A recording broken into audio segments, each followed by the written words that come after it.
¿Existe el crimen perfecto? Los expertos dicen que no, que los asesinos siempre dejan huella que pueden llevar a su detención. Sin embargo, es evidente que hay casos sin resolver y crímenes que han estado a punto de pasar desapercibidos porque, ya saben, sin cuerpo no hay delito. Y hoy vamos con uno de esos asesinatos que se resolvió contra todo pronóstico 30 años después de haberse cometido. El 2 de septiembre de 1999, Ronald Cohen cerró la venta de su casa en el número 67 de Forest Drive, en el barrio de Jericho, Nueva York. Era la típica casa americana, de madera, con jardín, el lugar en el que todos querrían vivir. Pues bien, una nueva familia iba a mudarse allí, pero querían la propiedad totalmente vacía, por lo que Ronald Cohen contrató los servicios de unos trabajadores para que se lo llevaran absolutamente todo. Sin embargo, dejaron algo atrás. En la propiedad quedó un barril oxidado que había estado durante años en el sótano de la vivienda. Pesaba más de 150 kilos y les resultó imposible moverlo, por lo que simplemente lo sacaron y lo dejaron fuera.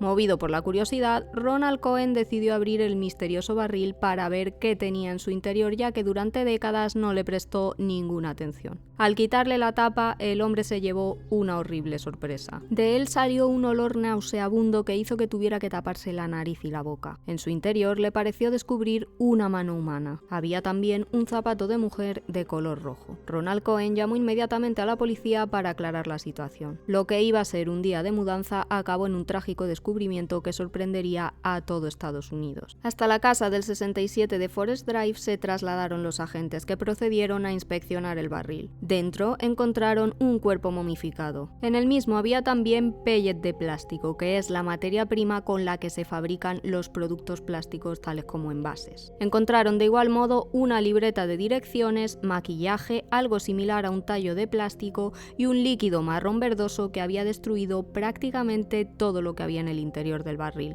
Los investigadores interrogaron a Ronald Cohen, el propietario de la casa que halló el barril justo antes de vender la propiedad. Este hombre contó que ese barril había estado en su casa desde que se mudó y que no era suyo. Se centran entonces en el cuerpo. Descubren que la víctima era una mujer morena, menuda, de aproximadamente una altura de 1,5 metros. Tras los análisis se dan cuenta de que estaba embarazada. De hecho, le quedaba muy poco para dar a luz cuando fue asesinada. Los forenses determinan que esa mujer, todavía sin identificar, murió a causa de un fuerte golpe en la cabeza. En el cráneo, en la parte posterior, encontraron 10 laceraciones, además de múltiples fracturas. La autopsia determinó que la víctima era una mujer hispana y joven, tenía entre 20 y 30 años en el momento en el que alguien acabó con su vida. Los investigadores tienen claro que la mujer era de origen sudamericano por el tratamiento que habían recibido a alguna de sus piezas dentales, pues los odontólogos americanos no hacían ese tipo de tratamientos. Otra pista más para descubrir la identidad de la víctima. Posteriormente, la policía se centró en buscar pistas que llevaran hasta el dueño del barril. Encontraron en el mismo un número de serie que les sirvió para confirmar su procedencia. Pertenecía a Melrose Plastics, una empresa especializada en flores artificiales que operaba en Manhattan en la década de los 70, dato que explicaría la presencia de ese tallo de plástico en el bidón. Se estima que fue fabricado en el año 1965. En cuanto a la agenda que hallaron junto al cuerpo, pudieron extraer los nombres, las direcciones y los números de teléfono que había escritos en las mismas. Intentaron contactar con varias personas, pero solo dieron con una de ellas, Katie Andrade, que aún residía en el lugar que aparecía en la agenda cuando los investigadores se pusieron en contacto con ella. Además de esos datos, hallaron una nota que decía: "No te enfades, dije la verdad". También encontraron escrito Marroquín en las direcciones, junto a un número de tarjeta de inmigrante. Tirando de ese hilo, dieron con el nombre de Reina Angélica Marroquín. Los policías se pusieron en contacto con Katie Andrade y le preguntaron directamente por Reina Marroquín. Ella les contó que era su mejor amiga hacía décadas, pero que no sabía dónde podía estar. Desapareció sin dejar rastro y temía que algo malo podría haberle pasado. Pero ¿quién era Reina Angélica Marroquín? Y más importante, ¿cómo y cuándo perdió la vida? Esta mujer nació en El Salvador en 1941. En 1966, con 25 años, se mudó a Estados Unidos en busca del sueño americano tras divorciarse. Ya en América, empezó a dar clases de inglés y fue allí donde conoció a Katie, quien se convertiría en su mejor amiga. Posteriormente consiguió un trabajo en la fábrica de Melrose Plastic, donde se encargaba de pintar flores artificiales, aunque su sueño era trabajar en la industria de la moda, pues era lo que había estudiado en la High School of Fashion Industries. Reina estaba feliz en Estados Unidos. Le encantaba la cultura y el ambiente, pero seguía manteniendo el contacto con su familia salvadoreña, a la que escribía con regularidad. Les contaba cómo le iba y los planes que tenía, hasta que el contacto entre las partes se rompió para siempre. En 1969, la familia de la joven deja de recibir sus habituales cartas. Es entonces cuando su madre decide publicar en los anuncios locales de El Salvador la desaparición de su hija. Katie Andrade puso al día a los investigadores sobre la vida de Reina hasta su desaparición. Antes de que le perdiera la pista, Katie cuenta que Reina actuaba de forma extraña. Ella le preguntó qué le pasaba y su amiga le confesó que estaba embarazada, pero sin decirle quién era el padre del niño. Lo único que sí le dijo al respecto es que el hombre en cuestión estaba casado y tenía 3 hijos. En un primer momento, Reina vivía en una especie de albergue que regentaban unas monjas. Sin embargo, su novio y padre del bebé que llevaba en su interior le alquiló un apartamento en Nueva Jersey al saber que iba a ser madre. También le habría pagado un médico para que supervisara su embarazo, según cuenta el periódico New York Post. Reina le contó a su amiga que su novio iba a dejar a su esposa y a formar una familia con ella. Aseguraba que la estaba tratando muy bien durante el embarazo. Pero los meses pasaban, Reina estaba a punto de dar a luz y su novio no había cumplido la promesa de empezar una vida con ella. Esta le contó a su amiga un día que, fuera de sí, había llamado a la mujer de su novio para confesarle que estaba embarazada, lo que hizo enfadar al hombre. Reina le confesó a Katie que tenía miedo de que le pasara algo malo, que fue lo que esta mujer le contó 30 años después a la policía americana. Katie reveló a los investigadores que fue hasta la casa de Reina para saber cómo estaba, pero que jamás la encontró allí. Cuando llegó, tras esa llamada en la que ella le transmitió a su amiga el temor a que su novio le hiciera algo, encontró la puerta abierta. Esperó unas horas por si Reina había salido, con la esperanza de que volviera pronto. Sin embargo, tras 3 horas allí y sin noticias de ella, terminó marchándose a denunciar la desaparición de su amiga ante la policía. Pero en la comisaría no hicieron demasiado caso a Katie. Le dijeron que podría tratarse de una marcha voluntaria o que quizás se hubiera marchado con su novio. La animaron a volver una semana después si Reina no aparecía. Advirtieron además a Katie de que no podía poner denuncia en cualquier caso, pues no era un familiar directo de Reina. Sin el nombre del novio de su amiga, tampoco había hilo del que tirar, por lo que nunca más se supo. Con esta declaración de Katie, la policía se centra entonces en descubrir quién era el novio de Reina. Deciden investigar de paso a los propietarios del número 67 de Forest Drive antes de Ronald Cohen, el que abrió el barril y descubrió el cuerpo de la mujer. Los investigadores dieron entonces con un nombre: Howard Elkins. Este era el primer propietario de la vivienda en la que se encontró a Reina Marroquin, pero no solo eso. La policía descubre detalles muy inquietantes que apuntan a que él sería quien habría acabado con la vida de esta joven.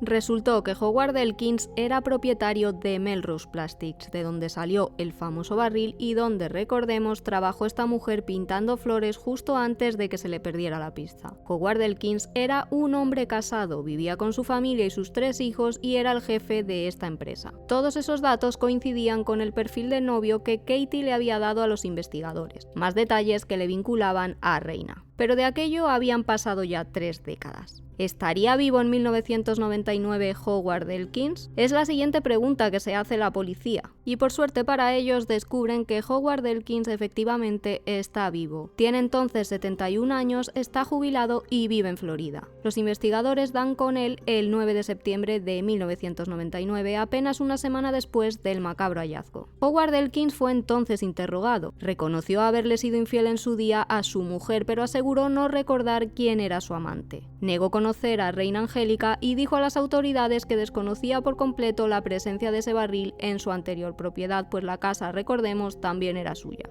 Tampoco quiso aportar su ADN, por lo que los detectives le dijeron que volverían con una orden judicial. Jamás pudo volver la policía a hablar con Howard Elkins. Al día siguiente de haberlo interrogado, este hombre se quitó la vida con un disparo en la cabeza. Fue entonces cuando le hicieron la prueba de ADN que confirmó que era el padre del bebé que Reina esperaba cuando fue asesinada. La policía estableció entonces una cronología de los hechos. Creen que Elkins acabó con la vida de Reina en la fábrica en la que ambos trabajaban. En un ataque de ira, tras enterarse de que Reina le contó a su mujer que estaba teniendo una aventura con él, la mató. Tras amenazarla, consiguió convencerla para ir hasta Melrose Plastic, donde acabaría con su vida, dándole múltiples golpes en la cabeza. Metió su cuerpo en un barril y lo cubrió de pellets de plástico. Posteriormente, movió el cuerpo hasta su casa en el barrio de Jericho. Su plan era deshacerse de él tirándolo al mar, pues también tenía un barco. Sin embargo, era tan pesado que le fue imposible moverlo. Pensó entonces en dejarlo en el sótano de la vivienda. Con un poco de suerte, nadie le prestaría atención al tan pesado artilugio. Le salió bien durante 30 largos años hasta que Ronald Cohen, que vendió la casa, sacó el barril de allí por petición del nuevo propietario. Elkins nunca pudo ser juzgado por la muerte de Reina, pero para los investigadores no hay duda. Se quitó la vida y, con este acto, admitió en cierto modo su culpabilidad.